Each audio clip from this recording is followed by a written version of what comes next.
Right, good evening, everybody, and welcome again to another TFA virtual webinar. As you know, we've been running these now probably for about 2 years, so that's how long ago it was since we were all locked down. So good to know we're not locked down, but we're still running these. As ever, welcome to the evening. I think we've got quite a lot to cover in an hour. We're joined by Janet Hughes, who many of you will now know is the DEFRA Programme Coordinator for the Future Farming Programme. And you will recall Janet joined us in December at the sort of start of this announcement process. So what Janet is going to cover tonight is sort of what's changed since December, and perhaps more importantly, what's sort of coming down the line. And we're also joined by Greg Beeton, who's agribusiness consultant and head of carbon and natural capital at Brown & Co.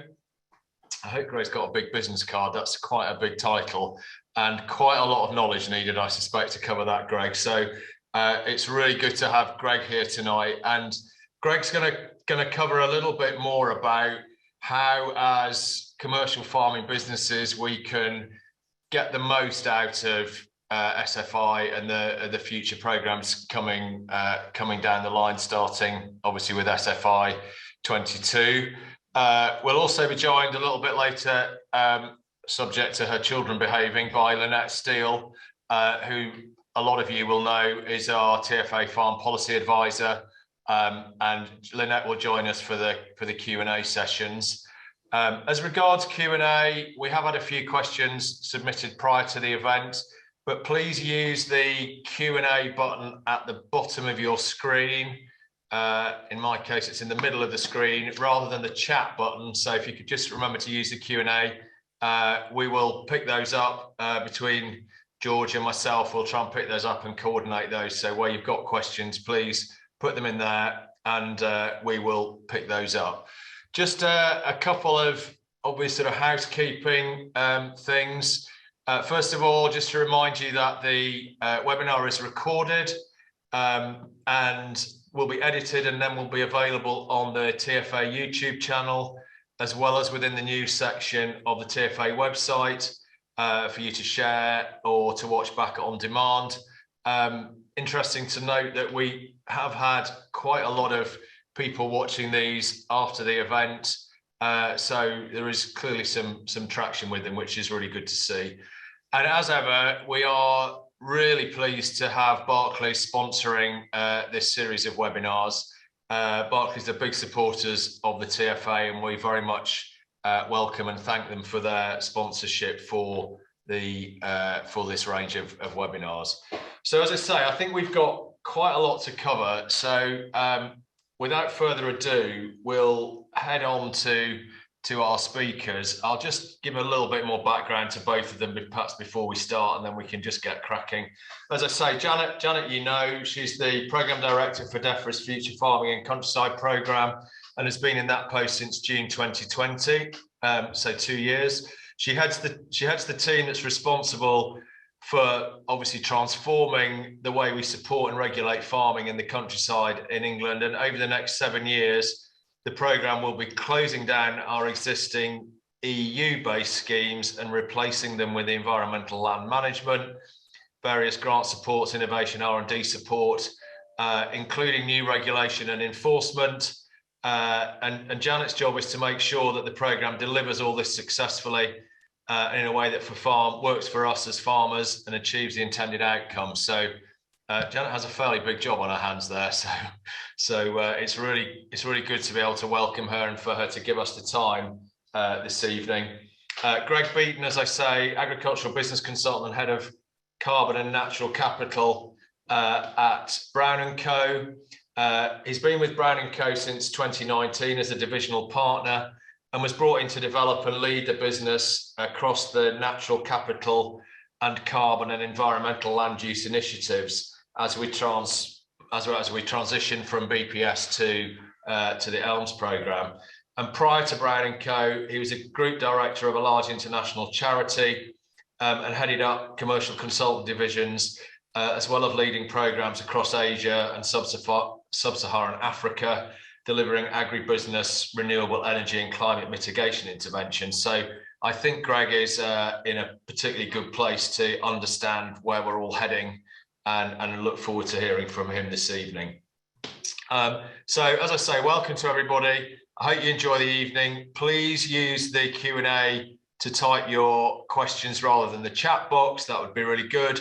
And without further ado, I will pass over to Janet to tell us what's been happening and, more importantly, what is going to happen. So welcome, Janet, and great to see you again.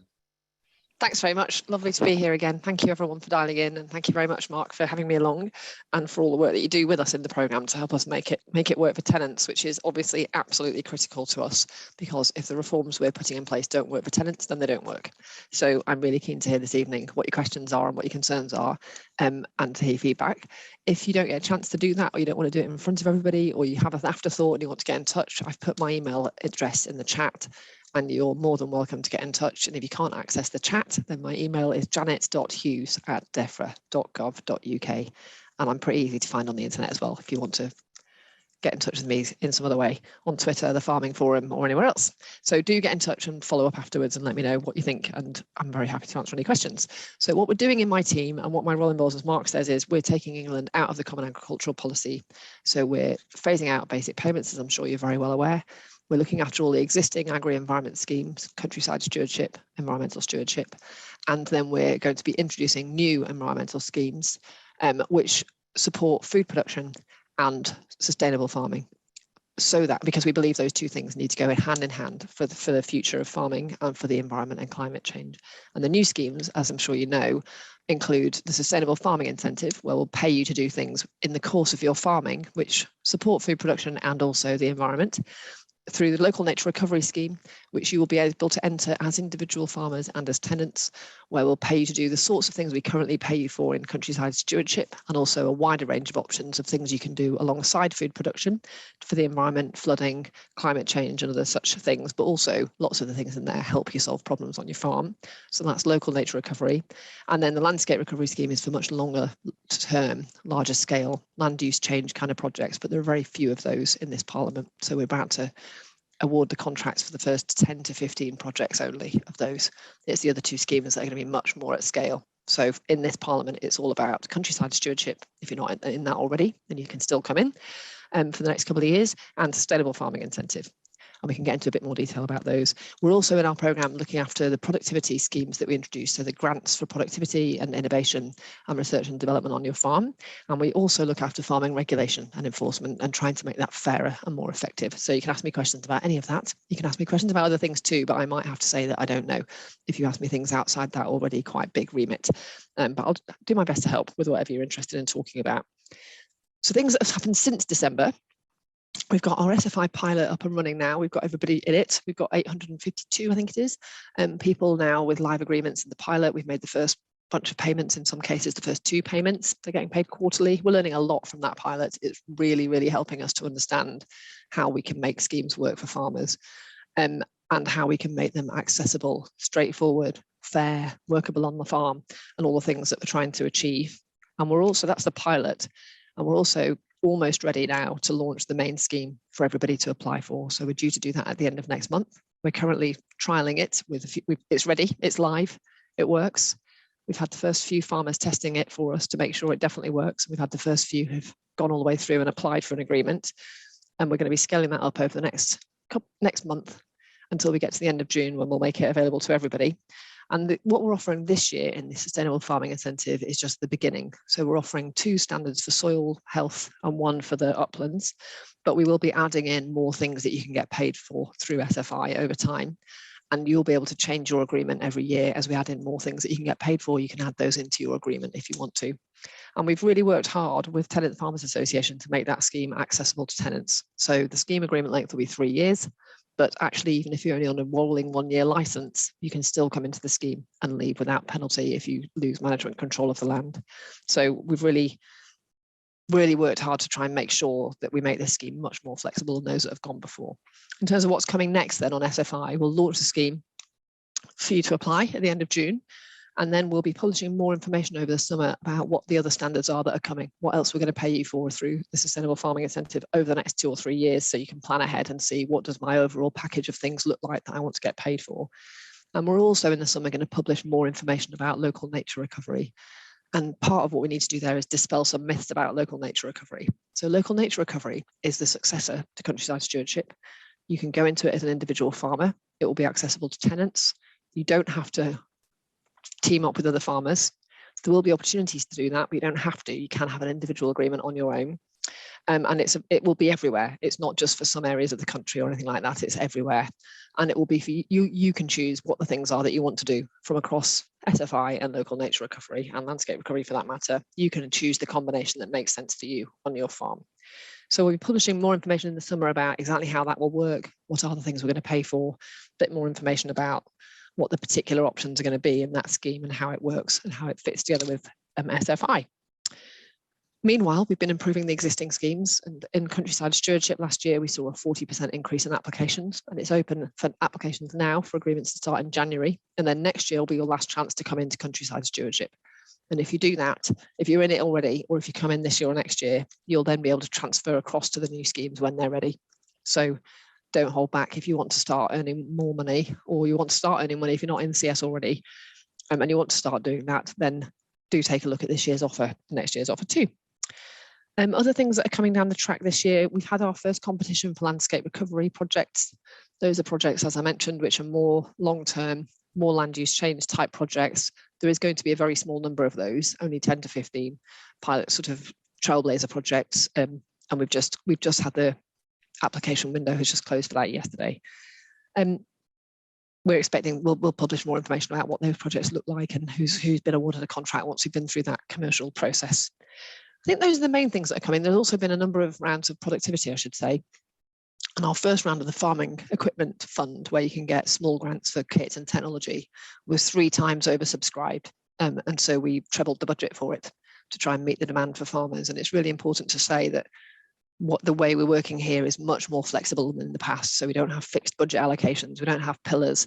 We don't have anybody else to answer to in terms of how we spend this money. We see what the demand is like, and then we follow it. So for example, we've trebled the productivity scheme budget, and we've also increased funding for Countryside Stewardship to meet the extra demand that we saw last year without putting any constraints on that, so that we can follow the choices that farmers want to make within the overall parameters of the schemes that we've designed. And you'll see much more of that. And then the final element of what we've been working on since December is that for all of this to work, we need to change how we operate in government. And we know that. We know that we've in the past and now, in fact, been seen as unfair, not spending time listening to farmers, not really getting farmers, too bureaucratic, too punishing people for minor breaches that don't matter, and failing to come down properly on instances where there has been actually a willful and significant problem of pollution or whatever. And schemes being too complicated, too difficult to administer, very bureaucratic, not getting timely responses when you apply, not getting timely payments, all those things. So we've made some improvements to those things already, and we're already on that journey, but we know we've got a lot more to do, and you'll see much more this year from us, I think. And I hope you see when we roll out SFI that we're really serious about making these schemes more accessible, more fair, more relevant to you, and more responsive and more reliable for you, and less risky for you, so that these are things that you actually can engage in confidently as part of your farming business, and you can expect to be treated fairly and with respect like you would by any other business partner that you're operating with. So I hope you'll see much more of that to come over the course of this year too. I think that's all I'd say by way of introduction. I'm really keen to get on to questions and see what you're interested to talk about. Brilliant, thanks, Janet. That's a really useful and very succinct synopsis, I think, of where things are. Could I just ask one very quick question of you? You mentioned the beta kind of testing that people are live at the moment. Just for people on the chat, sorry, on the webinar, are you looking for other people at the moment, or are you kind of sort of fully subscribed with this testing at the minute, just in case anybody wants to make a start? If anybody wants to start early, then get in touch with me and I'll get you on the list if you're eligible for SFI, which you should be if you claim PPS now. We've got a limit on how many people we can let in between now and the end of June. But we're open. If anybody would like to be an early adopter and give it a go and tell us what you think, then we'd love you to do that. We're trying to make sure we have a good range of farmers to test it with, obviously, because we want to make sure we flush out any issues before we launch the scheme live. And so far it's working, and people are saying good things about it. And they're saying, gosh, really, is that it? Is it really that straightforward? Which is nice. So if you want to give it a go and have a look, then let me know. Get in touch on that email address I gave you earlier. Okay, thank you. Thank you. It feels a bit, I was describing this to somebody the other day, that this won't mean anything to anybody that doesn't know anything about football, but I feel about SFI as I felt about Leeds United on Sunday afternoon, that we're at this stage now where it's either going to be totally disastrous and we'll get relegated, or it's going to be brilliant and somehow by the skin of our teeth we're going to stay in the Premier League. So I'm rather hoping that SFI ends up like we did and we stayed in the Premier League. So that's where I feel like we're heading for the Champions League, Mark. That's what we're doing. Champions League for us. Yeah, I mean, we were just pleased not to get relegated, but yeah, Champions League will be good. Anyway, sorry, without further ado, thank you very much for Janet for that. I think that's really useful. Probably will fire up a few questions later. So I'll move on to Greg. Welcome, Greg. Thank you very much for giving up your time this evening to join us. And Greg is going to hopefully give us a little bit of an insight as to how we as tenant farming businesses might be able to make best advantage of the new ELM scheme. So welcome, Greg, and tell us what we need to do. I'll do my best. Thanks, Mark. Thanks, Janet. So I'm going to just run through a few slides to start with that go into a little bit more detail of what Janet was talking about, but then really try and give you a bit of a flavour of what we're seeing on the ground. So first of all, I work for Brown & Co. We are agribusiness environmental land agents.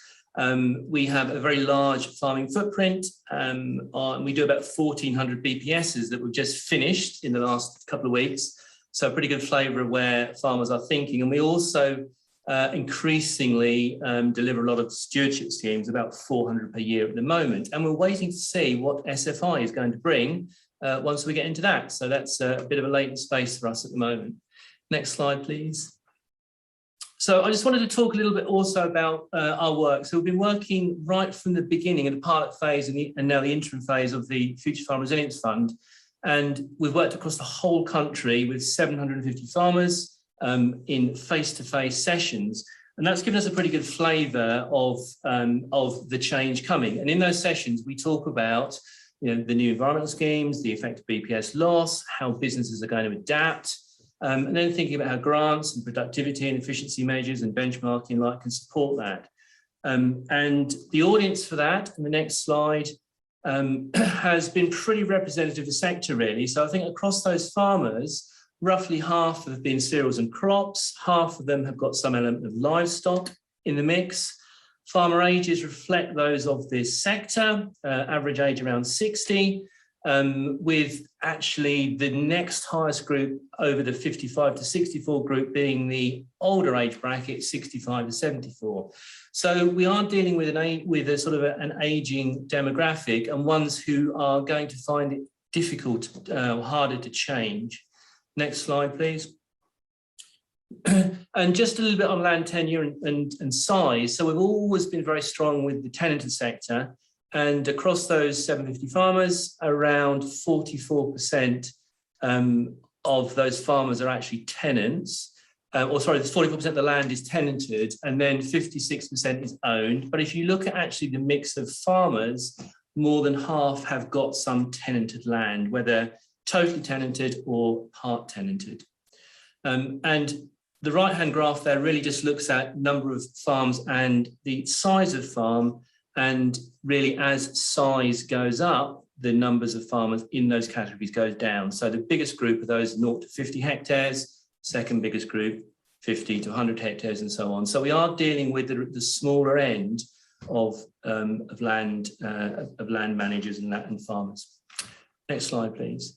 So I think this is an interesting slide just to put up, just to set out really the changes we're seeing. So this breaks down the income by different categories across those 750 farmers. So as an example, on the left-hand side, they're most, across those different farming categories, BPS probably represents 10 to 15% of the income, and from our stats, around 65 to 100% of the profit. We know BPS is going. And so the challenge just to achieve status quo for farmers now is to try and spread that income, that lost income, across the other income categories.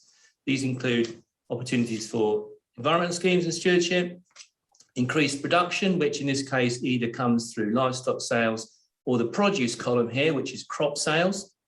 And both of those two are around 60 to 70%, so 2/3 of farm income.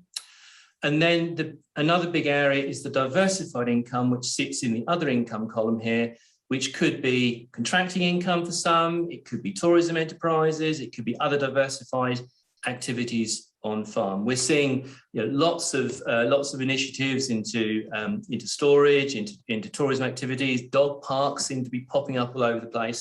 And so the challenge is to try and maintain the status quo and shift that income across. So next slide, please. So looking at BPS, we know BPS is going. This year, 187 a hectare is where the money is going to sit at. And great that half of that looks to be received in July, which will really help cash flow. But I think my main message here is that BPS is still at a pretty decent level this year, next year.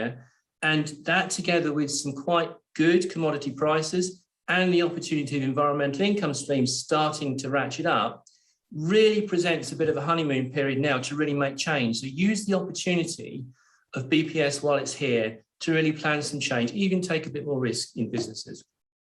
Next slide, please.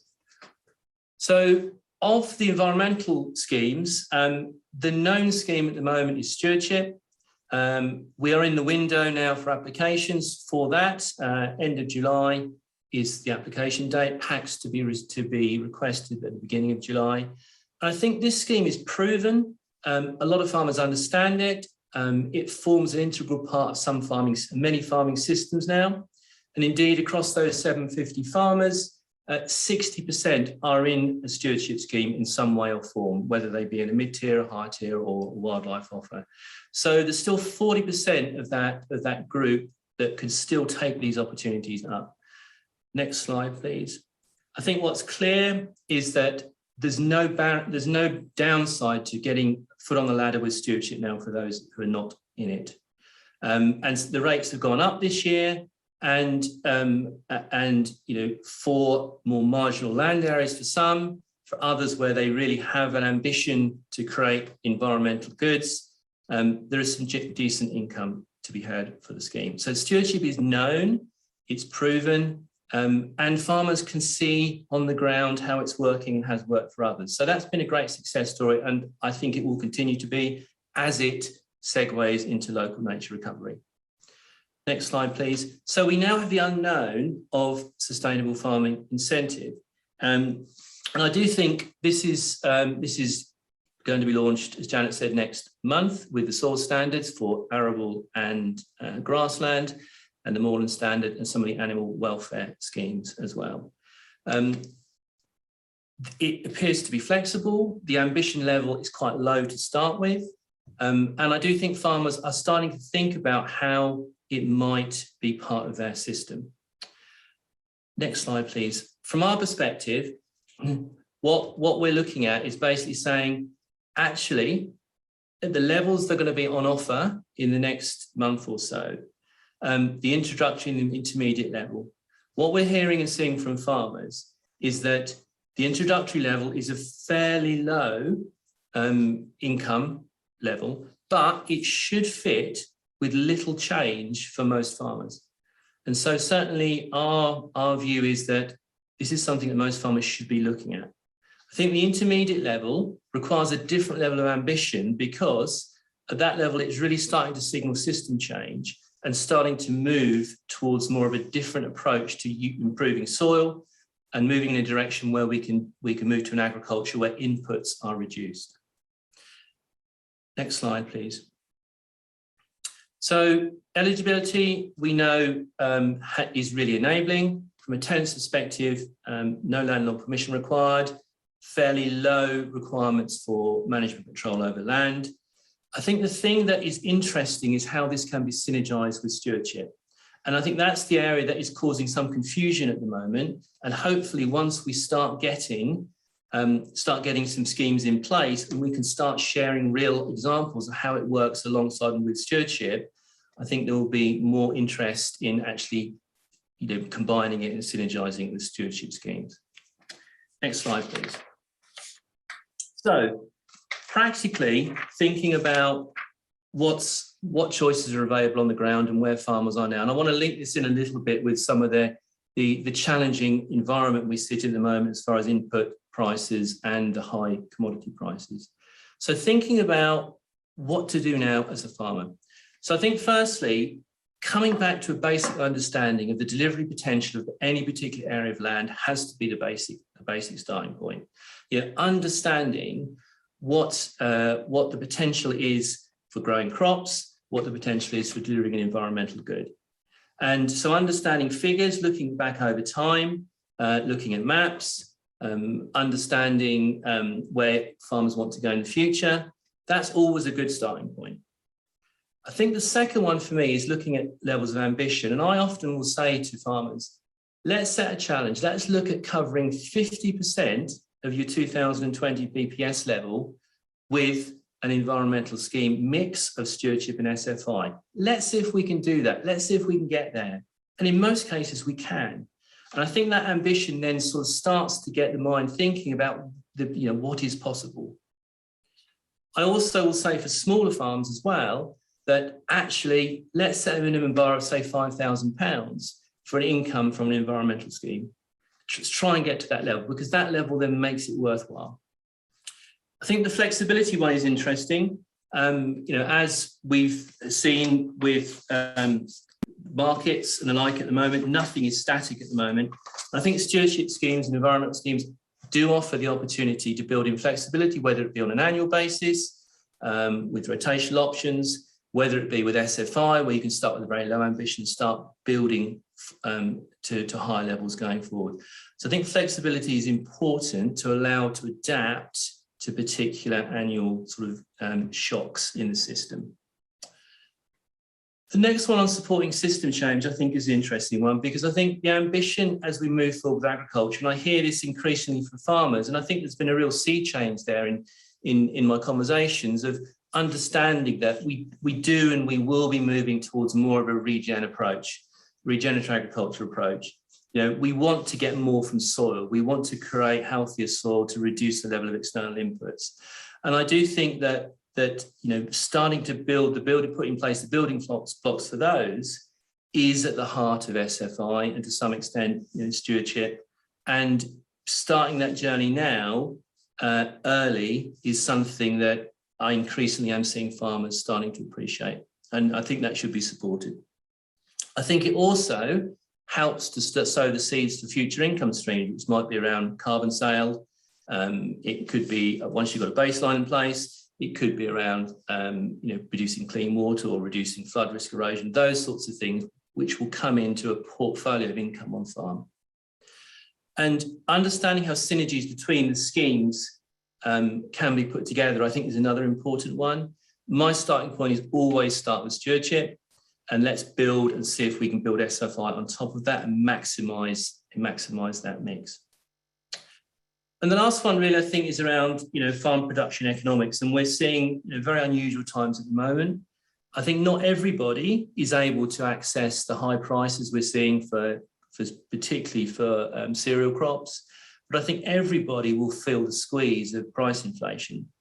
And so really understanding and thinking about on a farm level where that's going forward is important to understand and plan the mix of these other opportunities. And these other opportunities could be around the environmental schemes that I've talked about, but they could also be around the new grant schemes that are being launched. They could be around the opportunities for diversification. It could be supported by grant, or it could be supported just by a business imperative. And so flexibility in approach, trying to think about where farmers want to take risk, because there are some areas where we can really reduce risk, some areas we can take more risk, and putting those together into a balanced portfolio is something that we are really looking to work with all farmers with at the moment. So overall, it's a unique situation at the moment.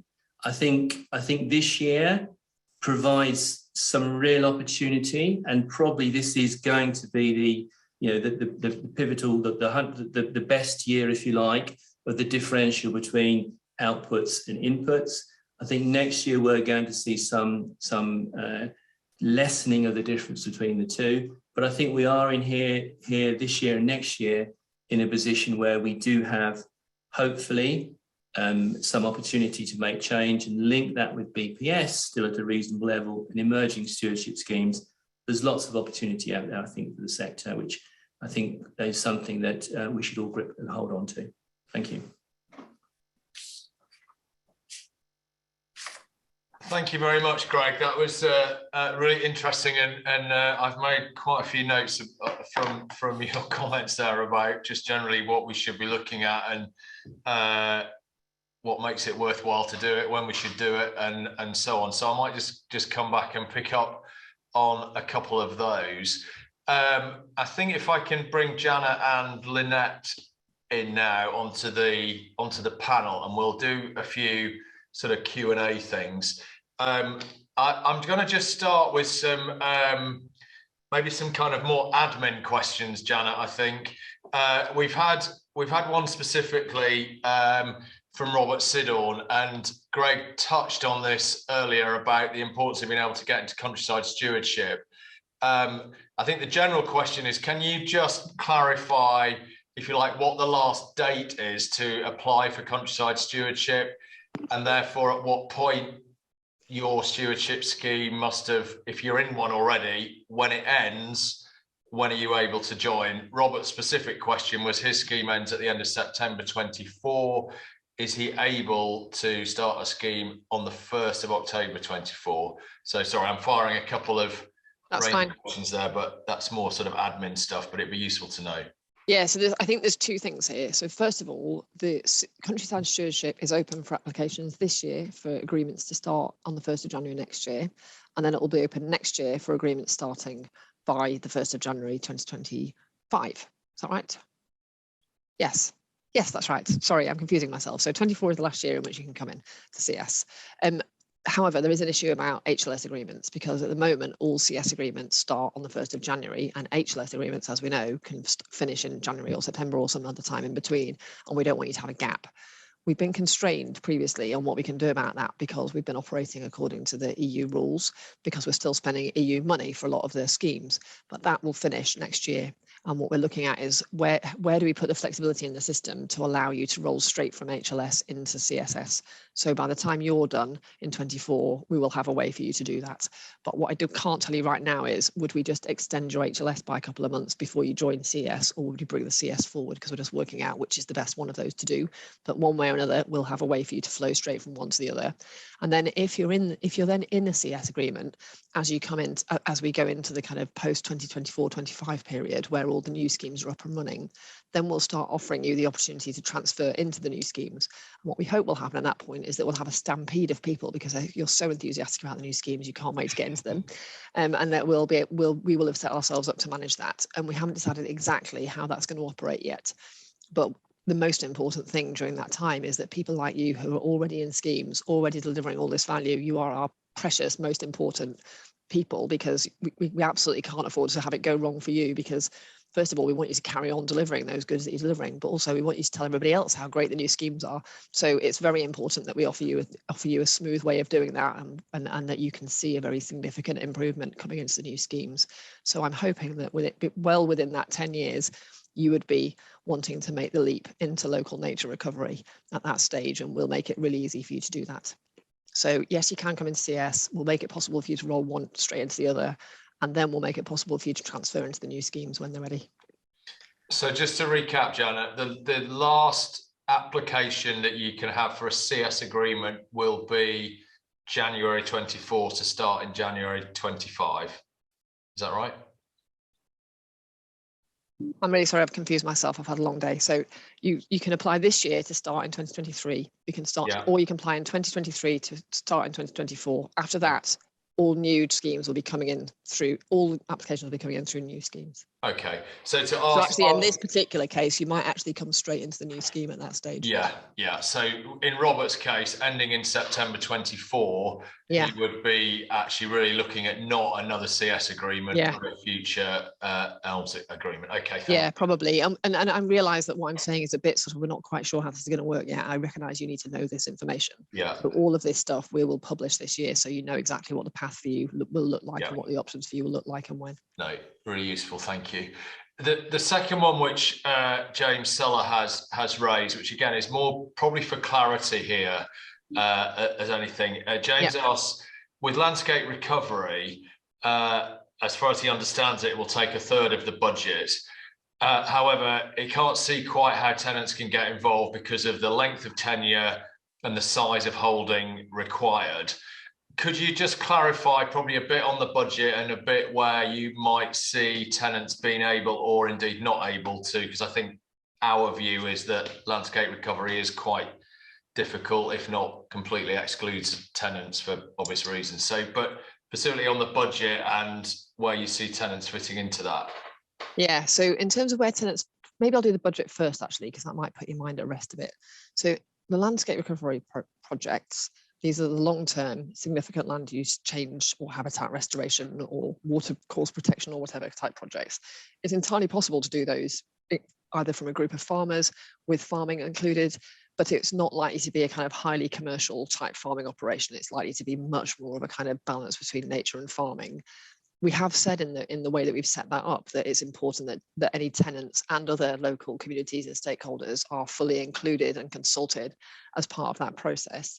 But depending on your tenancy type as well, it's more likely that for tenants it's going to be SFI and local nature recovery that are of interest to you. But you could find yourself participating in a landscape recovery project in a partnership with the landowner and other tenants in the area and other stakeholders. It's not completely out of the question, but it is more tricky. And obviously, if you're in a short-term FBT, that's less likely than if you're a long-term tenant with generations still to go. In terms of the budget, though, and the idea is that farmers will be able to choose between the whole range of schemes and do the things that make sense for you and your farm. In terms of the budget, though, it's not the case that a third of the budget will go on landscape recovery.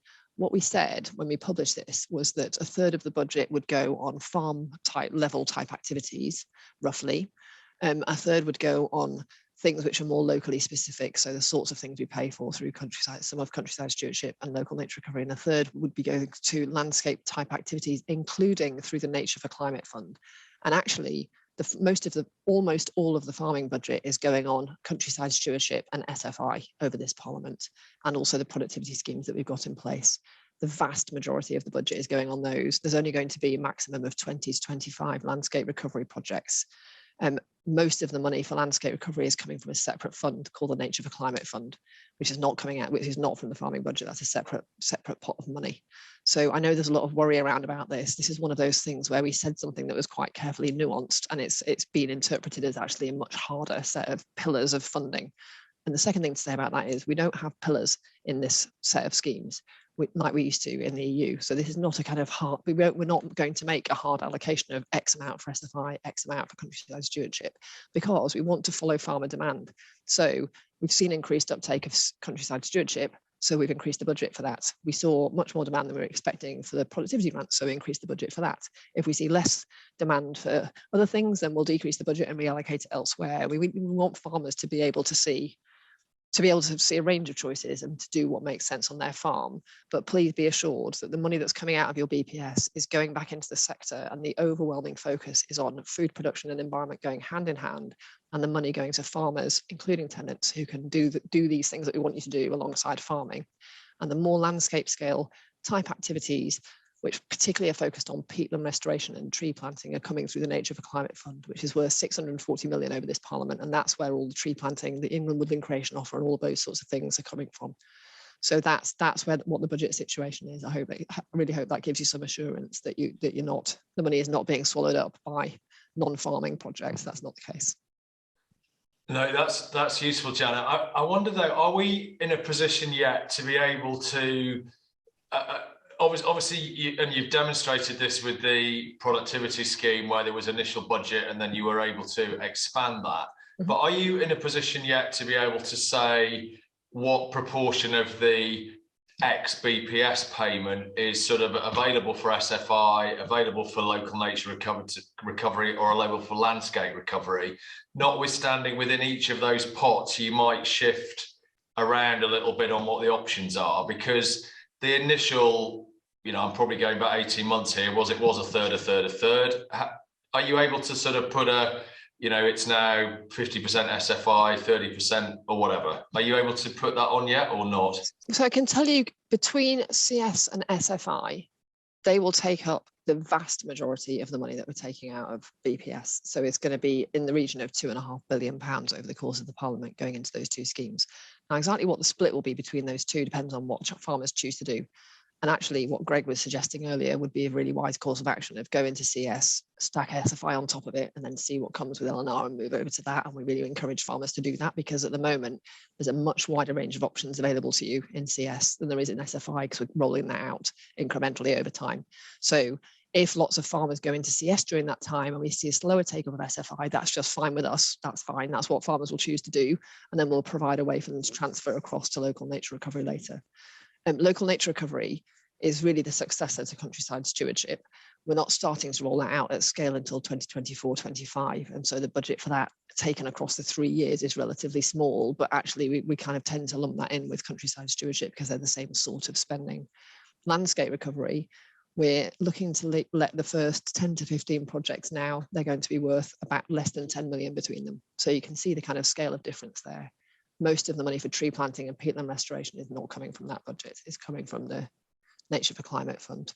Okay. And so there's going to be, there'll be some of the money which will also go towards tree planting through CS and through other schemes and through those sorts of activities, but that's much more where they're taking place on farmland, so they're much more CS-like type activities. So we're not going to do a sort of, here is the hard allocation of budgets and that's that, or even kind of here it is, and kind of treat it in that way. We treat the budget as a whole and we look across the balance of activities and see what the demand is and see whether we're on track to achieve our outcomes, and we're going to optimize it year by year to make sure that we can meet the demand and achieve the outcomes that we're here to achieve.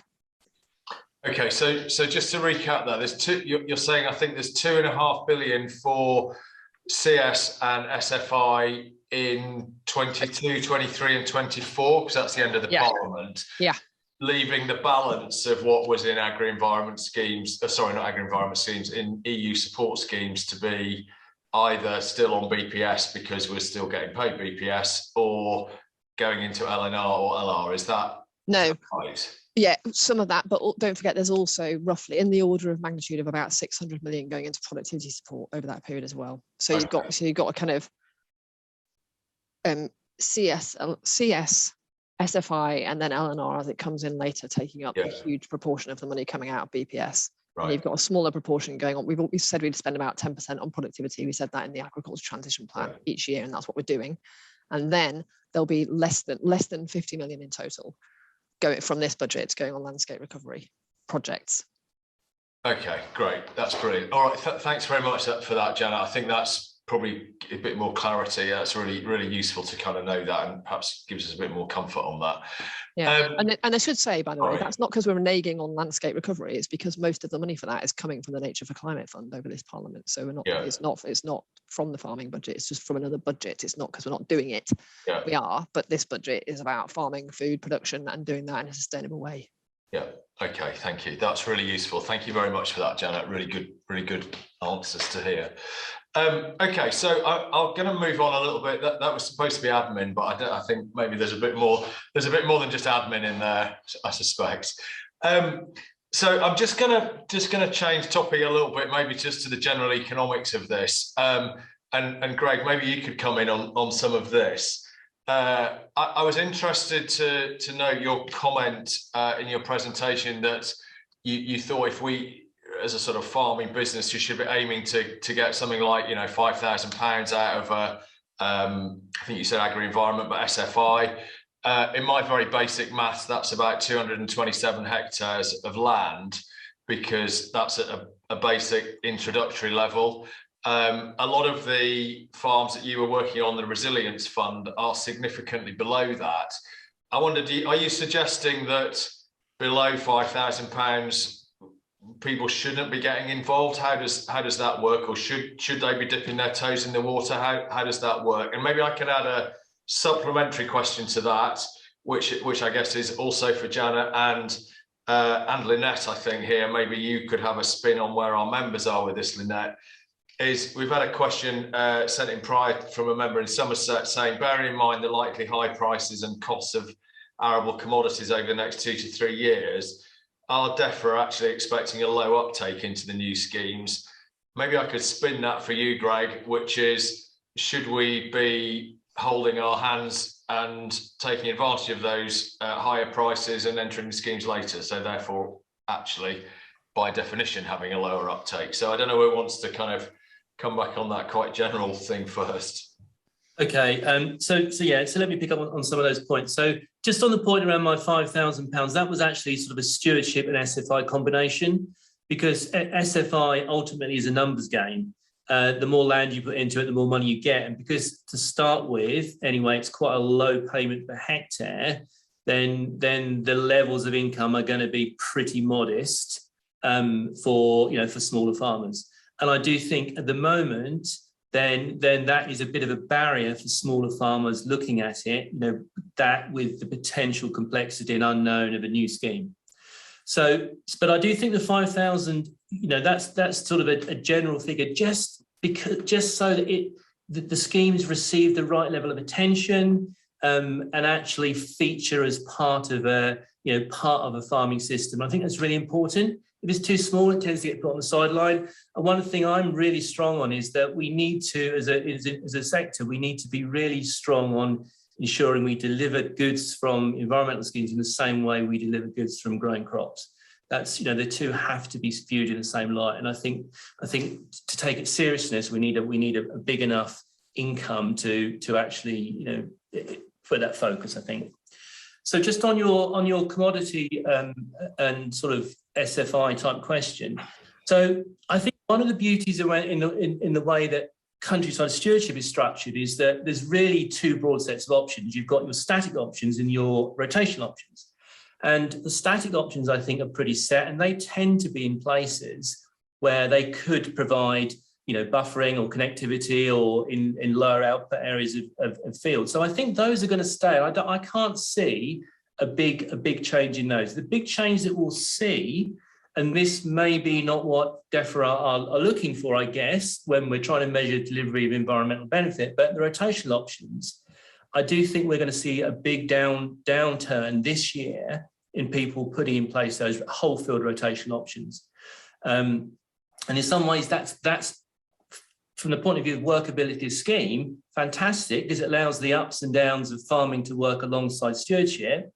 However, I do see a challenge when, if we're trying to record environmental delivery or public good delivery from that, it's going to go up and down on an annual basis. You're not going to be able to look at it over a 5-year scheme. It will deliver this because it's going to change. And I think that's an interesting point, but one that will certainly help this year. I think SFI at the moment, a lot of farmers are focused on the price of wheat at the moment, and that's sort of shielding too much attention on other things. And so I would think it's going to be a slow take up for SFI, would be my feeling. I do think we'll see more momentum building next year when we see a catch up of input prices and maybe output, commodity prices dipping a bit and those margins coming down. There'll be more focus back then. So in some ways, it's slightly unfortunate, the timing of SFI launch at the moment. But on the other hand, I do think it will get some early adopters on board that farmers can pick up and look at and learn from next year. I come back on that as well, Mark. Yeah, absolutely. So just on the take up, I think that's probably right, and I think there's other reasons why we'll see a kind of slow. We're expecting to see a slow burn, we're calling it initially, and the other reason for that is because, let's be honest, we haven't covered ourselves in glory on previous attempts to introduce new things, have we? And so I know that lots of farmers I meet are skeptical about whether we're actually going to do this and it's actually going to work and it's actually going to be any good. And so I think a lot of folk who are not kind of enthusiastic early adopter types will be looking to see, does this actually work? Let me just see if there's any kind of hiccups in the first bit. I don't want to be one of the ones who's victim of kind of car crash in the first 3 weeks kind of thing. So I think we'll see. I think that if I like looking at the last 20 years of delivery, I would think that would be a not surprising position for some people to be taking. So we are obviously intending to prove any doubters wrong and demonstrate that we are serious about making this simple and accessible and workable for you and fair and clear and non-burdensome. It shouldn't take you very long to apply. You won't have to do an annual claim. You won't have inspections. There are no penalties involved. This is a flexible scheme where you can work out how to do it on your farm. But I can say those things as much as I like. You need to see it and believe it, and that's going to take a bit of time. So even if we didn't have the high prices at the moment, which might change people's view about how much they're thinking about this, then I think that would create a slow burn. What we're hoping to do is give those first few people to come in a really good experience, so that they'll see it and they'll tell you, like those of you who do come in early will see that it's good and see that we're serious and see that we've really made it better. Tell your mates, and then people might start thinking about it. On the other hand, I do think that there are some counterbalances to that. One of which you mentioned, Greg, which is, at least in the introductory level, a lot of this is stuff that you will probably already be doing a lot of. And so for some people, like actually a steady extra income to make maybe a few tweaks to your practice and not a huge system change, in ways that can be good for your farm as well as good for nature. I've certainly met some farmers who have been surprised when they look at the scheme information and said, actually, I can see how this might be quite useful and quite a useful extra bit of income. So why would I not do it? So there's that. And secondly, if you are thinking about optimizing your fertilizer use and optimizing your nutrients and looking after your soil health, and you're thinking about that anyway, as many farmers are, there's a kind of growing awareness of the importance of soil health, isn't there, in the sector, and an interest in regenerative type approaches. Why not get paid to start adopting some of those practices at the intermediate level? And also looking ahead to next year when we introduce an integrated pest management standard and a nutrient management standard to pay you to look after those aspects of the farm in a more sustainable way. Those are also aspects of that type of farming. And so we think there's going to be some people who will just think it's a no-brainer to come in because they're already doing this stuff and why not get rewarded for it, and they want to go in this direction. And some people who are much more kind of waiting to see, is this actually okay? Do I really want to do it? And do I really need to right now? And so it's quite hard to predict, actually. But I think on balance, probably a reasonably slow burn at the beginning, and that's just fine by us. Yeah, no, I think getting it right is absolutely critical to get some confidence in delivery. Don't worry, I'm not in any doubt about that. And the Secretary of State does remind me about that. No, I know that. Lynette, I wonder if you have got any comment from discussions with members as to how enthusiastic people are for uptake. Are you picking that up, or are we still sitting on the fence? So certainly, I think at the moment, lots of people are sitting on the fence, and with discussions I'm having with members, there seems to be more favouritism for going for a known product, a known agri-environment scheme, which is Countryside Stewardship, or if you don't want to go into a full stewardship scheme, going for a wildlife offer, which is kind of that pre-made package. But certainly the majority of conversations I'm having are, now is the time to take part in an agri-environment scheme. So I think everybody is realising that we're heading in that direction. And at the moment, there's quite a lot of different ways you can go, you can start that journey. Just one thing I would just like to pick up on the SFI pilot and remind members of is it is very much dip a toe this year. And there is one thing we're really pleased about is the rolling application window. So you'll be able to apply throughout the year, which is something that we haven't previously had with other agri-environment schemes. There's been a hard deadline, so that's really nice. So actually you can do it when it's appropriate for you in your farming practices. And the other thing, which is really key for tenant farmers, is the fact you don't have to enter the whole of your farm into SFI. You can enter part of your farm, which is really important when a majority of us have lots of different tenancies with different landlords with different expiry dates. So SFI is far more flexible than what we've been used to, which you know is something we've worked really hard towards, and we're really pleased to see that that's been introduced in SFI this year. Yeah, I think that's a really good point, Lynette. Actually, I think the rolling window is really beneficial because it also allows, and your quarterly payments as well helps, because essentially you can let your next door neighbour go into it, wait 3 months, see if they've got paid, and if they have, you can go, okay, well, I'll give it a go then. So, you know, I think that's really, really beneficial. Just very quickly on that though, Janet, if I could just ask, going back to budget, sorry, we're a bit finance focused tonight, but on budgets, what is the risk of, if you do get a slow uptake, which to a degree would be a good thing in lots of ways in terms of being able to deliver and everybody getting comfortable, it works. But if there is a slow uptake and therefore the budget isn't sort of fully used, are we at risk of the industry, or Treasury rather, saying, well, look, farmers don't really want this money, so we'll have it back, particularly when they are under the cosh in terms of where their money is? Is that a risk, or will it roll into next year? How does that plan out? It's definitely the right question to ask, and it's an important question. And if we weren't doing anything about it at all, that would be a risk. But so there's a number of things on this. First of all, we've got quite a few different ways to spend the money into the sector to follow demand. So we'll see how many people come into Countryside Stewardship this year. We'll see how many take up SFI. We'll see how many are interested in the productivity offer. And then we'll balance across all of those, balance the kind of overall budget. It's likely we might slightly overshoot or undershoot in any given year, and we've agreed with Treasury that we can manage that flexibly between the years, because there's so much uncertainty in the budget. If we don't quite spend it this year, we can add that on to next year and ramp up spending in another area if that's what we want to do, and so to meet demand. So if we do see slow burn take up, we can put the money into next year's budget. But we don't want to do that. We want to try and spend it all in the same year, because that's the promise we've made to the sector. We don't want to be hanging on to it. We want people to have access to it. So this is all about managing the budget as a whole and making sure that we're keeping an eye on how things are going. What demand are we seeing? Are we making sure that we're kind of spending the money in a way that reflects what farmers are looking for? And the other thing to say is one of the reasons we're taking this gradual approach to rollout, partly it's because we're taking money from BPS gradually so that farmers have time to plan. And so that means we have to build up the scheme gradually, because we don't have all the money yet out of BPS to spend through it. But it's also so that we can learn and adapt. And so if we find that there's some aspect of the scheme that's that's depressing uptake in some way, if we haven't quite got the flexibility right, if we haven't quite made it clear enough, or if there's something about the standards that isn't quite working for people or whatever, then we do have the opportunity to adjust it and kind of iterate it as we go. So we'll obviously be looking, we won't just see what's the take up, and well, that's that then. We'll be looking to see what's the reason for that. Is it because, one of the reasons, I met a farmer a couple of weeks ago who wasn't planning on looking at the SFI information at all, hasn't been in schemes for 20 years. He only read the stuff because he was meeting me, and he was really surprised when he read it that actually he thought it was quite good. I'm not saying everybody will think that way, but he said, oh, it's written in English. I can see what you're trying to do here. I'm going to do this. I'm going to put my farm in it, but I wouldn't have read it if I hadn't been meeting you.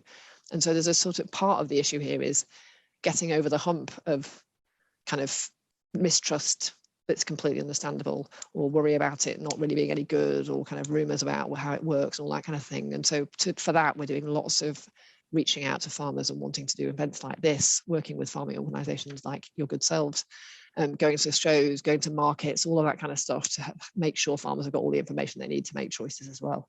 So there's lots of different things you can do about it if you don't see the demand that you need to see to spend the budget, and we'll be keeping a close eye on it and making sure we do that range of things.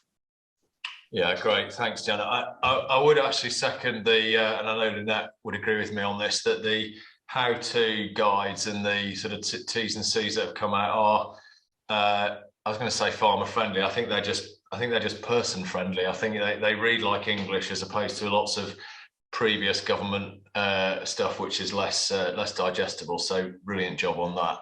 Yeah, we found a civil servant that can write in English, and he's now writing everything because he writes in English that humans can understand. He's called Tom, and he's now in charge of writing all of the things. He doesn't. Well, don't let Jacob Rees-Mogg get rid of him then. No, well, no. As ever, I'm really conscious of time. We're heading rapidly towards 8 o'clock. I'm going to just run over, if everybody's okay to stay. Appreciate if people can't stay, just for maybe 5 minutes. And I will also say that we won't get around to all of the questions, as always. And hopefully Janet and Greg may be good enough to answer those questions offline, and we will ask Julia to put them on the website, and so you can see the answers to those. But I'm going to just ask one last question. I'm going to sort of slightly expand it. Unfortunately, no one's put a name to this, but this is a really good question, I think. So they say they took out the Future Farm and Resilience Fund offer, which was funded by DEFRA. Would it also be a good idea to offer a consultation with an ecologist/environmentalist to get farmers enthused and engaged with the creation of habitat for nature and carbon capture. In their case, when you've managed grassland and quite difficult to give this up to create scrub, it goes against the grain. But having a specific aim in terms of habitat for a certain species is more engaging. I think this is a really good point, and I know over time, as an organisation, I think we've been pretty strong about pushing this in terms of training, and certainly just purely for myself, having been involved in environmental schemes for 25 years or however long I've ever been out. I think one of the things that often is missing is actually some really good knowledge to help us make sure we are doing the right thing to provide the right outcome. So first of all, Janet, it would be useful to know whether there are any plans to do that. Secondly, Greg, if I could just open this out, you've obviously done quite a lot of the Farm Resilience Fund, and it would be useful or interesting to hear your feedback on how farmers have A, responded to that, and perhaps B, maybe whether you think they will take up your advice, and also whether you think it would be a useful idea to have a more environmental approach to this. You've obviously got a background in this as well, so you know it'd be really useful to hear your input. Perhaps I could go to Greg first and give you a bit of a break, Janet, for a couple of minutes. Okay, so just sort of feedback from farmers. I think overall the ability to actually sit down in one space and have somebody go through all of this portfolio change in one go has been very, very, very valuable, and the feedback's been nothing but positive on that. I think it's allowed farmers to understand anything they're not aware of, any options that they should be thinking about all at one go, and I think it's been very well received. And I think this second part of the fund, when we've got more of the options that are actually on the table, has been much more effective than the pilot phase, when a lot of them were still sort of policy direction, really. And I do think then, it allows farmers then to make their own choices. We are seeing quite a lot of change. I have to say, the sorts of change that we're seeing range across uptake environment schemes, around actually getting family conversations going around succession. We've got some nice examples of working with tenants and landlords and trying to enable that relationship. So I do think it is happening, but it takes time. And I do think the results of those are really going to filter in the next 2 or 3 years, which I think continuity and ability to assess in the future is really important, rather than being just a one-stop intervention. Just on your second question, Mark, just around sort of the in-depth advice, I totally support and agree with that. So one of the things that we have pitched for in the main phase of FFR, which is the next 2.5-3 years, if we're successful, is to actually offer more in-depth advice across a number of areas. And one of those is around putting in place an environmental strategy on farm and understanding what the ambition level could be, given top context and the like going forward, alongside greenhouse gas footprinting and putting in place a plan of the next 5-10 years to reduce that as part of alongside productive and profitable agriculture. So I do think those in-depth parts of it are important, and hopefully we and maybe others as well can provide more of that going forward. Brilliant. Thanks, Greg. I think that would be really interesting, and I think it's good to get that support for that. Janet, is that something that is going to happen, do you think, or? Yeah, so there's a few different elements to this. One is making it really clear when we design schemes and we put forward options what the point of the option is. So at the moment we mainly just describe what's the activity, but we don't say the purpose of this is to help you stop polluting the local river, or help you to increase biodiversity on your farm, or be good for ground nesting birds, or what have you. So making that clear and providing clear guidance on therefore how to go about doing it and giving you the flexibility is one of the aspects of this. But we know that farmers really value someone actually being on the farm who understands what they're trying to do, and understands food production and also understands the environment. We've seen that catchment sensitive farming officers have in general got really good feedback from farmers, because they tend to be able to do that. They straddle those two things, and they're local to the area, they understand the farm, they understand what the farmer's trying to do, and we see really good results from those. So we've scaled those up so that you can have a catchment sensitive farmer come and visit you and help you assess what sorts of things you might put in place there. And we're looking at, could we expand the remit of those officers so that they can bring in other expertise, because they're particularly good on water and nutrient management. But could we get them to bring along someone who knows about biodiversity if that's what the farmer's interested in, given that it seems to be working well? So that's one aspect we're looking at. The other aspect we're looking at is, we know farmers really like learning from each other, and we know that farmers really like someone local coming to their farm, not some random someone from South London like me with coming around trying to tell you what to do, because obviously I haven't got a clue what you should do on your farm, because I don't live in your area and I don't know what it's like there, and I don't know what the weather's like or anything. And so we're paying for local facilitators, and we do that now through a scheme through CS. And what we want to do is try and really, when we see people in that role of a local convener or facilitator, someone who's known locally, who knows the local farmers and understands the environment, but can point them in the direction of stuff they can do, it can be really powerful. So we want to fund a lot more of those sorts of people who can come to your farm, support discussions between farmers and help you decide what to do from that perspective. And then the other couple of elements are through the Institute for Agriculture and Horticulture. They're looking at how to roll out more training and more accredited training, so you can do your own learning and development about some of this stuff. Lots of farmers like looking at YouTube and all that kind of thing. So some kind of accreditation, so you know what's good and you know what to look for. And then finally, we're looking at how to build on the existing knowledge exchange arrangements, because farmers, whenever I meet farmers, I ask them who they go to for advice, and it's not very often DEFRA. It's very often other farmers who've already done what they want to do and already know about this stuff. And so the other thing we're looking at is how can we support more knowledge exchange type stuff, both in terms of innovation and productivity and also environmental stuff. And really it's about making sure, like, for different farmers, different ones of those will work for you. You might prefer a discussion group, you might prefer a facilitator, you might prefer a professional advisor. You should be able to choose which one you want. And some of these will be funded by DEFRA, and some of them will be in the market of people that you might want to pay, like you pay a vet. To come and advise you on your livestock, and that's up to you. So we've been doing lots of tests and trials on this to see what works, and engagement with farmers to find out what they like. And we'll be doing a bit more of a test and learn approach to this too, to see what's the right mix of these different types of things to make sure you can get the advice that you want about what to do. But ultimately, the choice has to be for you to do about what you want to do on your farm, because you are the one who knows your farm best. You're the one who knows your farm business, and you want to be making the decisions, and we're here to support those. Much like your vet might help you to make decisions about your livestock, or your agronomist about your crop. We want to help you succeed and make sure you've got the choices available to do so. Yeah, I think that's right, Janet. It's really good to hear that there is some more support coming through for that kind of thing, because I think what we all have to accept, and I'm pretty sure everybody has, is that we are heading into a very different environment. And I was conscious we didn't get around to it. I'm not going to ask the question. I've seen Lynette's answered it anyway in the chat, as somebody saying they're sort of currently a bit overwhelmed by the content and resources that are out there. And I think we are, perhaps all of us to a greater or lesser degree, a little bit in that field at the moment, because it is quite a big change. And whilst we may have been not very supportive of BPS or whatever, whether you like it or not, it was fairly straightforward. And you know, I know people had issues, but on the whole, it was a fairly straightforward scheme. It was once a year, and you know, you knuckled down and you did it, kind of thing. We are in a very different environment, and having support for people to be able to engage in that and see how it fits their business is I think really, really important.